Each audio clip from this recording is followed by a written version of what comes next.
თეატრალური ფესტივალი არც სკოლა დასრულდა საკონკურსო ეტაპის ბოლო დღეს საკუთარი შემოქმედება მეათე საჯარო სკოლის მოსწავლეებმა წარადგინეს. დღესვე ჟიურის წევრებმა ფესტივალში გამარჯვებული შემოქმედებითი ჯგუფიც გამოავლინა. ვინ მოიპოვა არც სკოლის ტიტული, ნახეთ ჩვენს სიუჟეტში. ფესტივალი არც სკოლის გამარჯვებული წელს არის მეათე სკოლა. თეატრალური ფესტივალის ბოლო საკონკურსო დღე და გამოვლენილი გამარჯვებული არც სკოლის ტიტული მეათე საჯარო სკოლამ მოიპოვა. მოსწავლეებმა ტრაგიკული ცხოვრების მქონე ქალების როლი მოიდგეს და მაყურებელსა და ჟიურის სპექტაკლის სახელწოდებით სხვა სულიერი არსებები შესთავაზეს.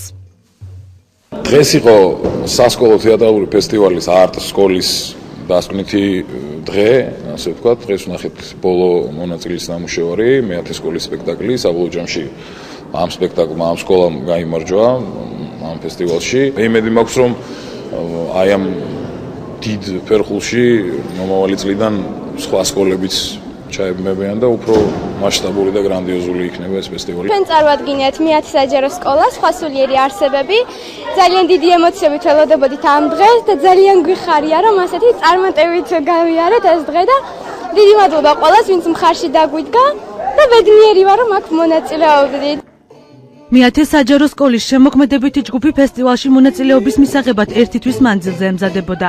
მოყვარულმა მსახიობებმა გამარჯვება რუსთავის 8 საჯარო სკოლას შორის მოიპოვეს. მათ ნამუშევარს ახლა უკვე უფრო ფართო საზოგადოება თეატრი ბრავო სცენაზე 17 დეკემბერში აფასებს.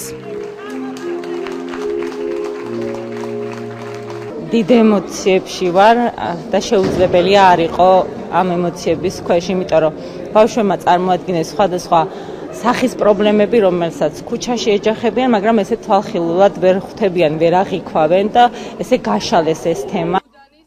ფესტივალი არც სკოლის ბოლო საკონკურსო დღე მინი სპექტაკლით სასულიერო სკოლამ თაწმინდელმა დაასრულა. მოსწავლეებმა მაყურებელს პატრიოტულ მოტივებზე დადგმული სპექტაკლი შესთავაზეს.